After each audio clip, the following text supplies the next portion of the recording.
For people who want to know what is the Keith Andrew Network, the whole point of my talk show is to show you that even with having a learning disability, I can still amount to something.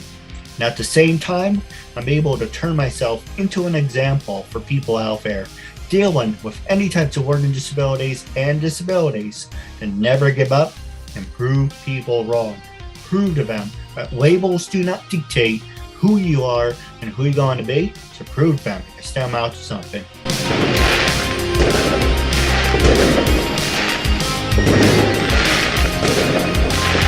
I'm Charese Mongiello, and I just got interviewed by Keith Andrew.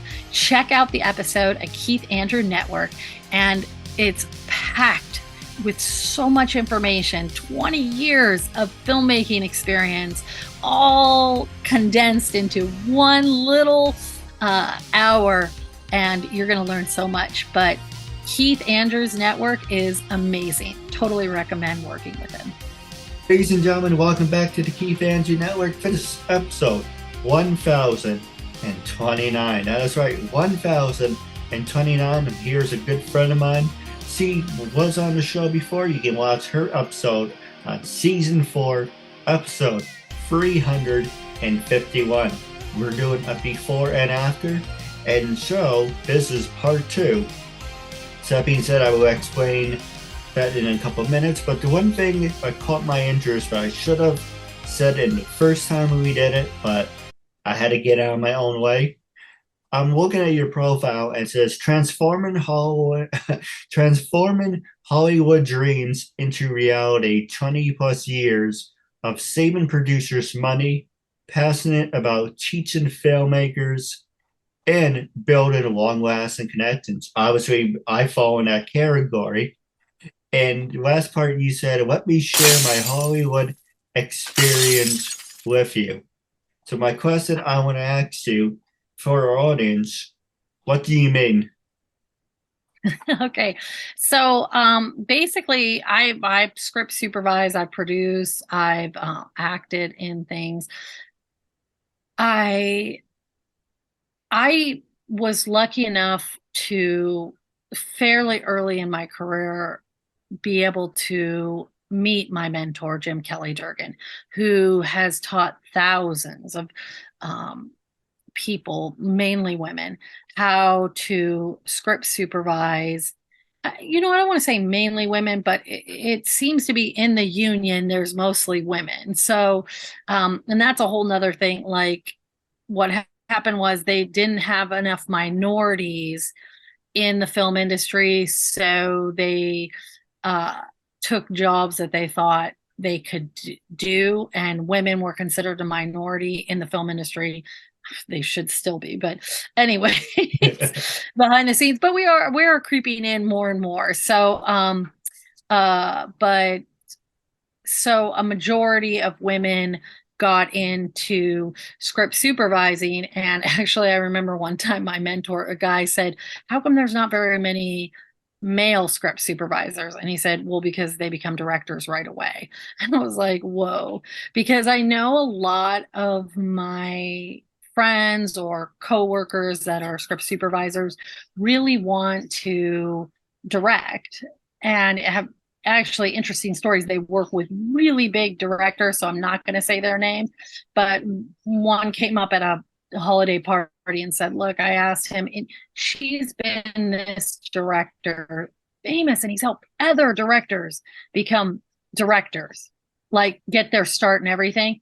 And she asked him, "Hey, can I direct a movie?" And he said, "No," straight out. And then she was like, "I think it's because I'm such a good script supervisor." And I was thinking, the play that I would have moved on that was, okay, that's fine. I'm gonna, and a week later, I would have said, I need to take some time off. I'm directing this film.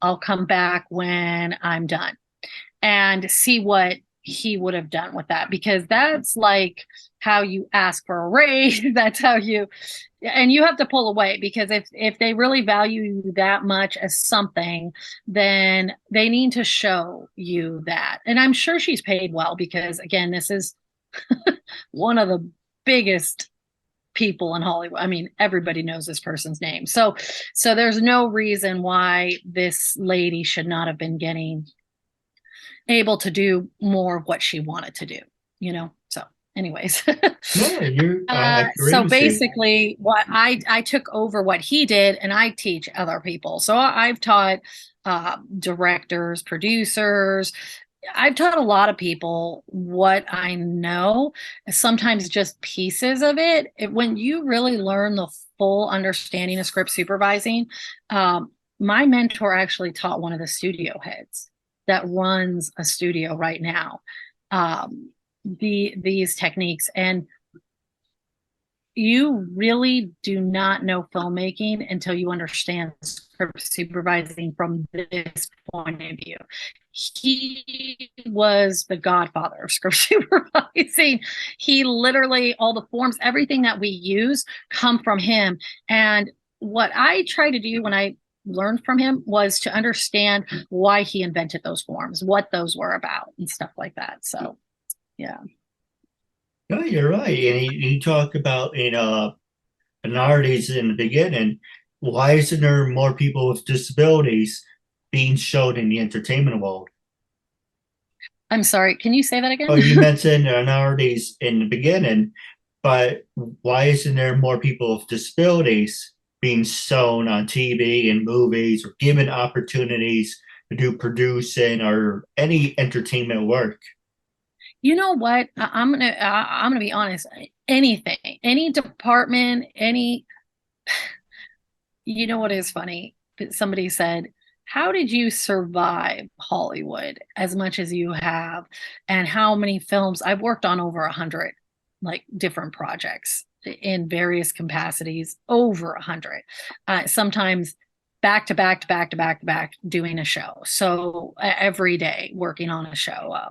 Something. So when you have the technology, when you know this stuff that I'm talking about, you will get hired over and over again. And the reason why, like, people don't really mess with me, or I mean, okay, I'm just going to say there is sexual harassment in there, but I get less of it than a majority of people. I don't think it's because I'm not good looking. I think I get less of it because these people know that if they mess with me, they're going to lose a very valuable asset to their set. And a friend of mine who was trained by the same mentor as me. Now, I'm going to explain to some of the people that my mentor has trained. Okay, he trained J.J. Abrams, script supervisor. He trained Steven Spielberg, script supervisor. He trained Clint Eastwood, script supervisor. And there's some script supervisors that, like, a producer would work with them from his training, and then they wouldn't have a show anymore, but they paid them on their days off and their weeks off while they were waiting for another show because they didn't want to lose them. That's how valuable this department is. And so one of my friends who was mentored by Jim Kelly Durgan also mentioned that that script supervisors, I mean, there's just so many people that have told me these different stories, but script supervisors are more valuable sometimes than the director. Even Jim Kelly Durgan said in the 80s there were two shows from, I can't remember what studio, big studio like Warner Brothers, or I want to say Sony. They couldn't find the right script supervisors to greenlight these two movies, and they had to just cut them. So it was very sorry. There's a lot going on in the background. Can you hear all of that? Okay. Yeah. Yeah, that's so No, it's fine. I'm just I understand. okay. It's like being at home. I'm always having someone yell in the background, so I can definitely relate. Okay, okay, cool. So sorry about that. So yeah, so two okay, so I'll start over again. Jim Kelly Durgan basically told me that back in the 80s, this big studio tried to greenlight a two shows, and it was like Warner Brothers or Sony or something like that, and they couldn't find the right script supervisors, so they had to cancel it. Now think about that. I mean, they can always find a good director because They know the ones that are good, and they're hunting for work, looking for work. But script supervisors, if they can't find a good enough script supervisor, they have to cancel a show. Okay, now I'll tell you another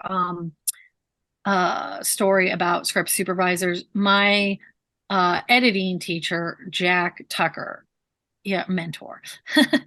Anyways, we've been friends for years, but when he was teaching me editing a long time ago, he said, if God were to come down and say, I have to take one of them, the director or the script supervisor, he would tell him, anybody can direct. Give me the script supervisor. So realistically, if you were to learn this department or anybody were to learn this department, it does not matter anything. People are not going to mess with you because if you know what you're doing.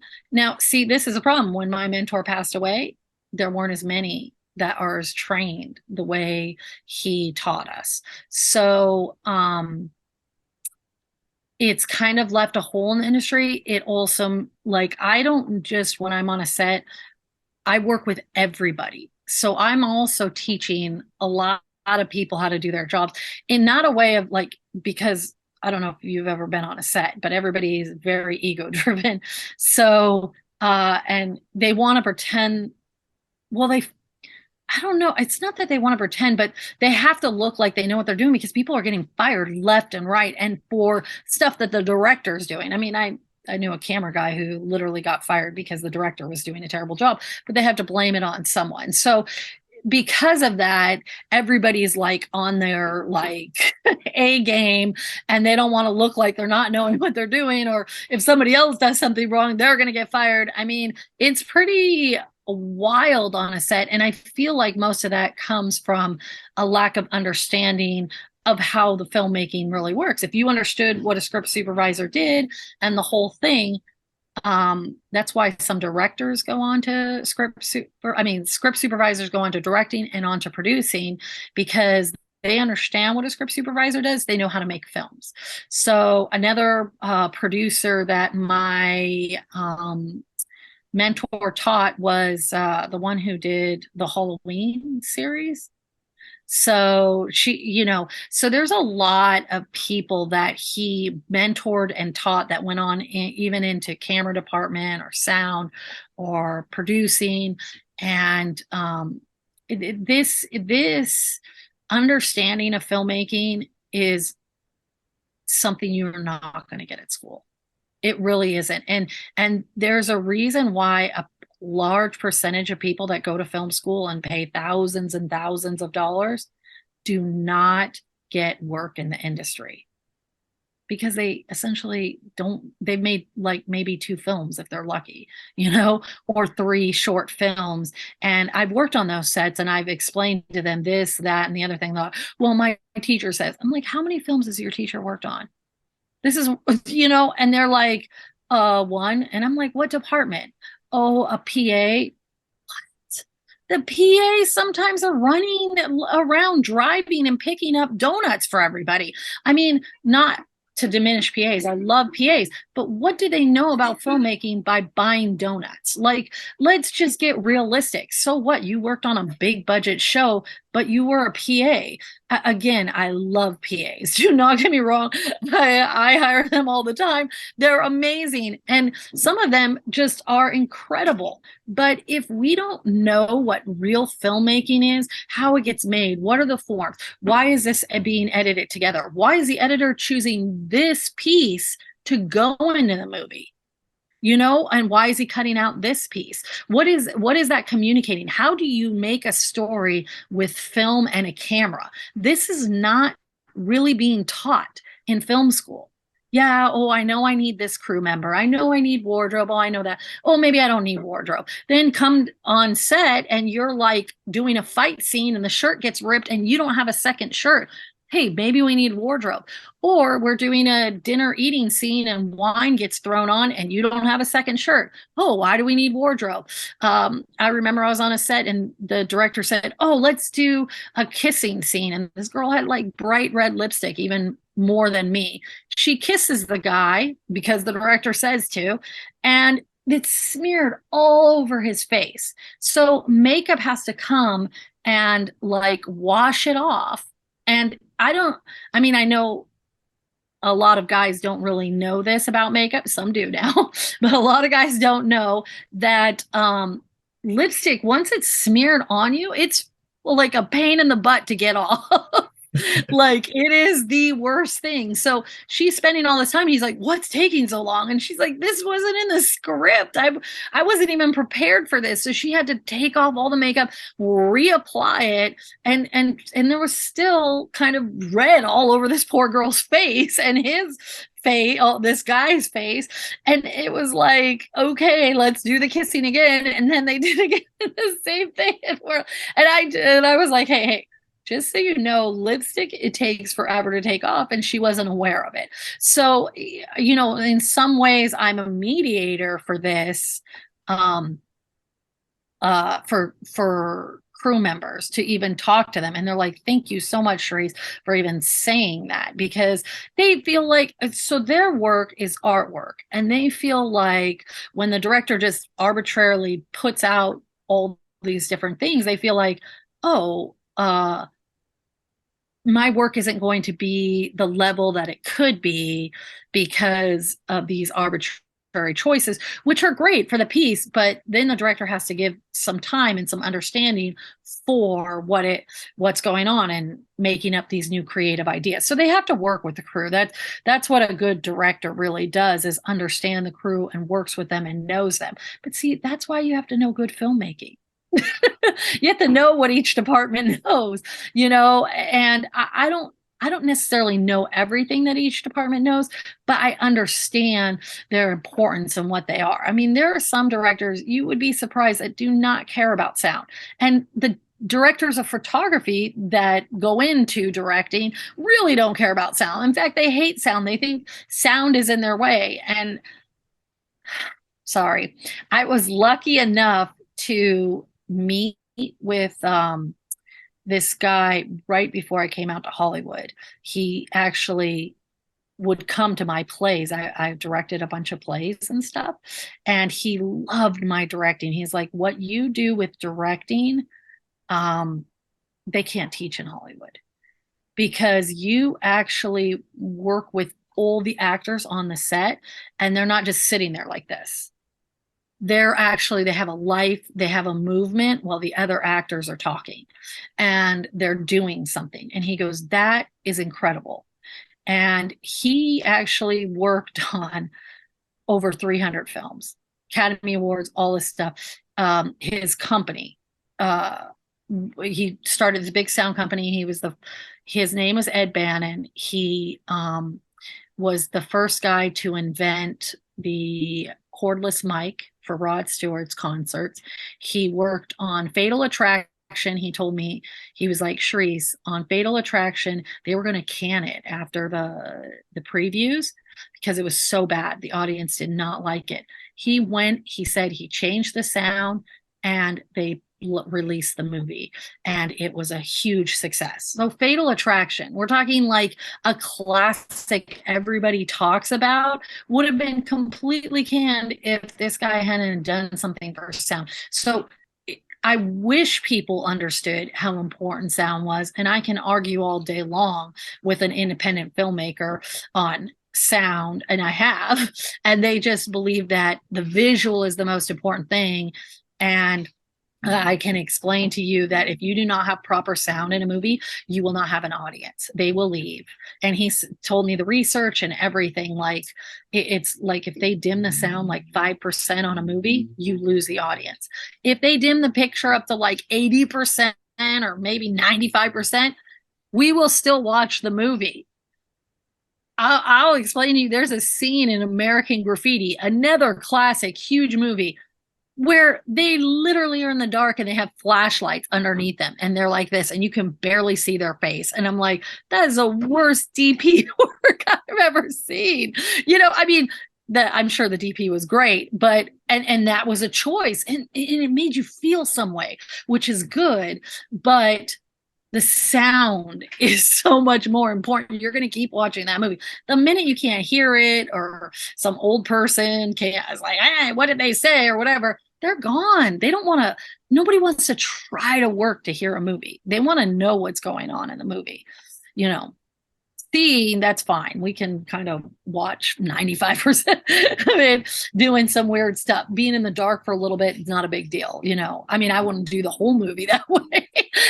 But it's a artistic choice too, which is fun because you can play with the camera. That's the thing. I really should let you ask some more questions, shouldn't I? But I just want to say one other thing. When I transitioned from acting I mean, not acting, from plays into film, I noticed that there's more than just the actors as characters in the piece. I realized that there's a lot, like the director of photography, the camera work is its own character. The lighting, its own character, the wardrobe, its own character, the set design. Oh my gosh, I've been to so many of the awards for the art directors in Hollywood, and these guys, I mean, every single one, the sets are these incredible sets. um Gosh, these guys are like literally making these movies. But and then the music, oh my goodness, the music, the sound, all of that, that's its own character. So you have to learn so much more about this art form and stuff moving into the film industry and appreciating all these different things. I'm not saying in theater you shouldn't know that stuff. Of course you should know that stuff, but it's just a whole different beast when you're working in film. No, you're absolutely right. And I wanted this to be different from the first time that we talked. It was say 2000, like season three was about, say, I guess 15. So that was the last time we talked. So 16, 17, 18, 19, 20, 21, 22. Last time we talked was 8 years ago. So I'm just taking it all in. Yeah, yeah. And that's awesome. And I, when I was rewatching it too, I was like, wow, Keith's a really good interviewer. So I just wanted to really compliment you on that, because the questions that you ask are so, important, and you pay attention to what I'm saying or the person you're interviewing saying, and you listen really well, and you ask more questions based on that, which I love. Really good stuff. So No, I appreciate that. Now, the question I want to ask you is how can your fans, and well, your fans and my fans, we're all fans. How can your fan, I can't speak, how can both of our fan bases interact? Are you obviously you're on LinkedIn, you're on Facebook. Is there any other websites you would recommend people to use? I'm on Instagram, and I have like a love-hate relationship with that platform because I mean it's the one you have to work the hardest for, and it's like it's I don't know. I mean, some people love it, love it. I like the pictures, obviously, because I'm a filmmaker, so pictures are part of filmmaking. But I always liked Facebook. I think is a great algorithm. Twitter, I'm on Twitter. I like that. It's a lot of news media and all that stuff too. So, and short phrases.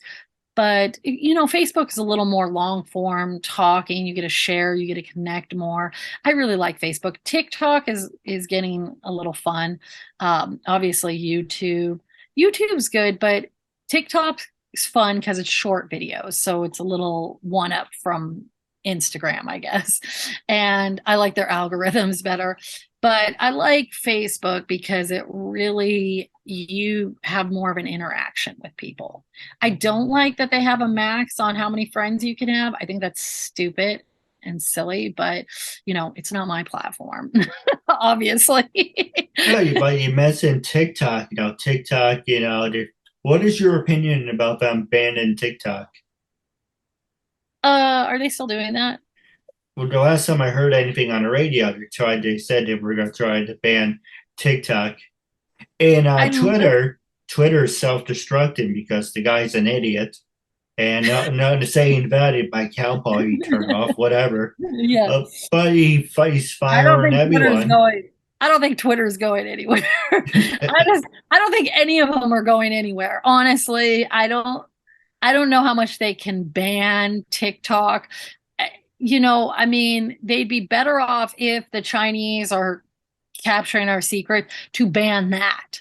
Like that's what needs to be stopped. Like you're not going to stop people from socializing. That's what we are, naturally socializing creatures. We're going to socialize, and of course, whether you like Elon Musk or not, I think the guy's a genius. but in some ways, and in some ways he's not. But my little brother's like, oh, he's such a jerk, and da da da. And I go, who cares if a billionaire loses billions of dollars? Like, why is that our problem? We're not even in that, like in that level of zone or whatever. It's, you're always going to have the jerks. I mean, personally, I'm not a fan of what are those, the Kardashians, yet Yeah. they're multi-billionaire whatevers and they just prance around. I mean, the way they behave is so, it's not what I feel society should be focused on, but I even have really classy friends that love watching them. So I mean, what can I say? They're like, I just love watching the trashiness of it all. I'm like, okay, who cares? I mean, people are going to like who they like and not like who they don't like. And people are going to become billionaires and spend all their money or keep all their money or do whatever with it. It's not, to me, I don't even believe the government is going to be able to. I'd be surprised, but these are famous last words if they ban TikTok, because I don't think they're going to get away with that. But they really should be going after if we're being spied on and all this evil, they should be going after the evil. They shouldn't be going after the platform.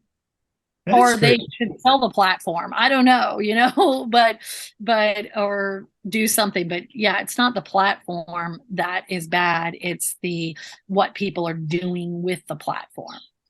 I mean, it's like with guns. Guns aren't bad. It's what was it? A gun. I never seen a gun kill someone that someone didn't pull the trigger. I mean, if you leave a gun on a table, it's not going to do anything. Like nothing. True. Well, what's the joke was guns don't kill people. People with guns kill people. Yeah, I mean, I've never seen a gun do anything if you leave it on a table. Even like the idea of it falling off the table and killing someone, that is probably one of the most ridiculous things. I mean, the chances of that happening, I don't even know. I actually know how to do firearms and stuff, and my gun instructor, I'm pretty sure, said that's almost nearly impossible to do. Yeah, absolutely. Like I said, I do have a couple questions for you off the air, but wrapping up, it was a real honor and privilege coming in as a guest. And for us to do a part 3, our goal is to reach 100 and more views. But until then, it was a real honor and privilege, and catch you later.